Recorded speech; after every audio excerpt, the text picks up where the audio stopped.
Hi everyone, my name is Nchimunya Mwiinga. In this episode of Hate Space, we're going to be looking at a very important subject which affects the world today.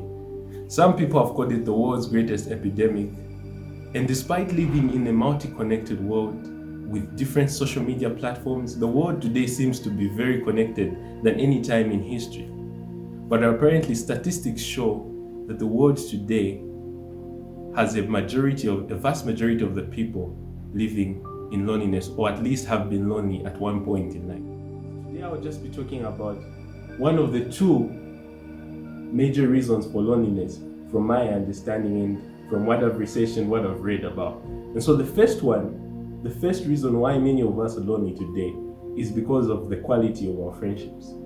Despite knowing many people, despite being connected in various ways, many of us don't have genuine friends or quality relationships with our friends. And we find that in most cases, this makes us feel bad of ourselves, or makes us feel like we do not deserve anything good in life. But there's one thing that's important to this, is that you need to make sure you improve the quality of the friendships you have. And borrowing from Shasta Nelson, a book on friendimacy, you discover that there are about three main things that you need to grow a quality friendship, and that's positivity, vulnerability, and consistency. In order to build the quality friendship you desire, you need to be consistent. You need to communicate regularly. Apart from that, you need to be positive. No one wants a friendship that's full of nagging or complaining or negative thoughts, but everyone wants a friendship that can give you positivity, someone you can go to when you're down and receive comfort. Apart from that, the other important aspect which many people neglect is vulnerability. You must be able to pour yourself, to be yourself in front of your friends. Once you put these three things together, I can assure you that your friendships will be quality friendships.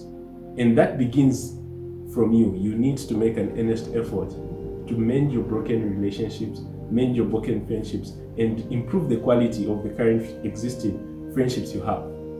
Apart from the quality of friendships, the other part that contributes to loneliness is low self-esteem, or perhaps self-pity is a better term to use. It is one feeling sorry for yourself. You feel like you do not deserve anyone good in life, you just deserve the negative. But one thing that's important for us to know is that we were all created, we are all in this world for a special cause, and we have a certain value attached to us. And oftentimes our thoughts or our mind may take us to doubt that value we have. But you must always remember that your life is valuable, and that there's someone out there who cares. We must never think of ourselves as undeserving of good friends, but we deserve to be treated right, the same way we need to treat other people right.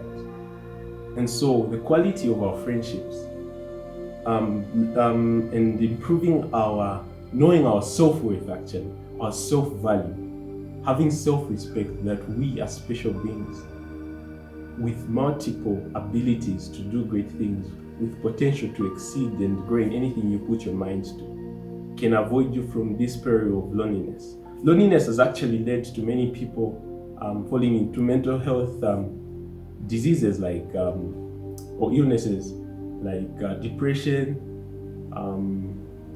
post-traumatic disorder, and all those stuff have been attributed to loneliness. And you can agree with me that loneliness really has a bad effect on our lives and the way we interact with people. It makes us negative, it makes us cold. But one thing that's important that we need to understand in these things, that we must be ready to improve the quality of our relationships, to gain our self-respect, and to be happy in this world that we have. I'll end with the words of C.S. Lewis, where he says, to love is to be vulnerable. I'm just paraphrasing. He further goes down to say that if you choose not to be vulnerable, it's like you lock up your heart in a dark place. And what will happen there is that it will grow dark and hard, and no one will be able to penetrate it. None of us wants a cold heart that cannot accept others. But let's be there for our friends. Let's be willing to build our friendships, to build our relationships, to avoid this peril of loneliness. Thank you.